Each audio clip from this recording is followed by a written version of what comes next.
बिस्मिल्लाहिर्रहमानिर्रहीम। अस्सलाम वालेकुम। वीओपी न्यूज़ के साथ मैं हूं सना हुसैन। चलते हैं खबरों की जानिब।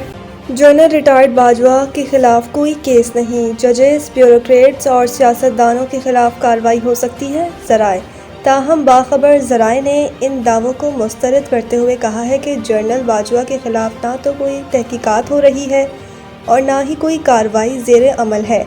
ज़राए ने कहा है कि बाज़ हलकों में फैलाई जाने वाली ये चामगोइयाँ बेबुनियाद हैं। इनके मुताबिक फ़ौजी एहतसाब का वो अमल जिसके नतीजे में जनरल फैज़ को सज़ा हुई मुकम्मल तौर पर शवाहिद की बुनियाद पर था और सिर्फ इनके इनफरादी इक़दामात तक महदूद रहा, जबकि इस केस में साबिक़ आर्मी चीफ को जोड़ने वाला कोई मवाद मौजूद नहीं। इसके बरअक्स ज़राए का कहना है कि फ़ौज की जानिब से अपने एक सीनियर अफसर के खिलाफ एहतसाबी अमल मुकम्मल होने के बाद तवक्कुआत बढ़ रही हैं। एहतसाब का दायरा फ़ौजी शोबे से बाहर भी फैल सकता है।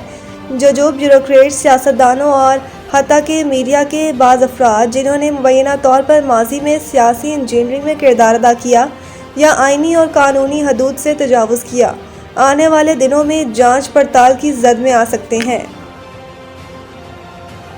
पीटीआई पेशावर जलसा, मतलूबा तादाद में कारकुन न लाने पर तंजीमी अहदेदारों को शुकास जारी। तहरीक इंसाफ ने 7 दिसंबर को पेशावर के हयाताबाद स्पोर्ट्स कॉम्प्लेक्स में जलसा किया, जिससे वज़ीर आला KPK सुहेल अफरीदी ने भी खिताब किया था। पार्टी की जानिब से 7 दिसंबर के जलसे में मतलूबा तादाद में कारकुन न लाने पर ज़िलाई तंजीम के 25 अरकान को शोकास नोटिस जारी किया गया। पार्टी के शोकास नोटिस में कहा गया कि ज़िलाई तंजीम के अहदेदारों ने पार्टी अहकामात पर अमल दरामद नहीं किया और मुतलका PTI अहदेदार कारकुनों को जलसा गाह पहुँचाने में नाकाम रहे। नोटिस में तमाम मुतलका अरकान को 3 दिन के अंदर वजाहत पेश करने की हिदायत करते हुए कहा गया कि तसल्ली बख्श वजाहत न मिलने की सूरत में तदीबी कार्रवाई होगी। इस हवाले से PTI ज़राए का कहना है कि नोटिस के अजरा पर कई PTI अहदेदारों ने इस्तीफ़ा पेश कर दिया है। IMF का बेनज़ीर इनकम सपोर्ट प्रोग्राम का बजट बढ़ाने पर इत्मीनान, मज़ीद इजाफे का मुतालबा। आलमी मालियाती इदारे ने बेनज़ीर इनकम सपोर्ट प्रोग्राम का बजट बढ़ाने पर इत्मीनान का इजहार किया, ताहम साथ ही प्रोग्राम की इमदाद में मज़ीद इजाफा करने का मुतालबा भी किया।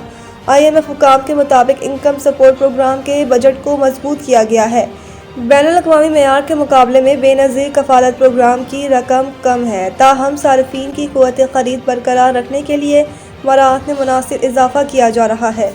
रिपोर्ट के मुताबिक IMF ने कफ़ालत इमदाद कम आमदनी वाले तबके की खपत के 15% तक ले जाने की तजवीज़ दी और कफ़ालत प्रोग्राम की रकम में अफराते ज़र के मुताबिक एडजस्टमेंट की भी सिफारिश की है। IMF के मुताबिक BISP के बजट में इमदादी प्रोग्रामों पर अखराजात में 20% इजाफा शामिल है। इसके नतीजे में कफ़ालत प्रोग्राम के तहत नकद कैश इमदाद बढ़ाई जाए।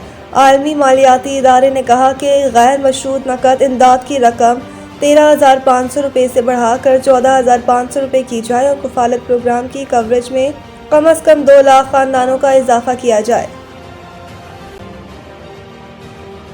बिलाल बिन साकिब वज़ीर आज़म के मामून ख़ुसूसी बराए ब्लॉकचेन और क्रिप्टो। बिलाल बिन साकिब ने कहा कि पाकिस्तान दुनिया के पहले 3 क्रिप्टो अपनाने वाले ममालिक में शामिल है। अगले 10 बरस में टेक्नोलॉजी के ज़रिए अपनी खुद मुख्तारी मुस्तहकम कर लेंगे। इस्लामाबाद में प्रेस कॉन्फ्रेंस करते हुए वज़ीर आज़म के मामून ख़ुसूसी बिलाल बिन साकिब का कहना था कि तारीख़ में पहली बार एक्सचेंजेस के लिए मुनज़्ज़म, शिफाफ और आलमी मेयार का रास्ता खोल दिया गया है। ये एकदम नई सोच की अक्कासी और इदारा जाती तब्दीली है। उन्होंने कहा कि बाइनांस और HTX को NOC का अजरा नई सोच का अमली कदम है।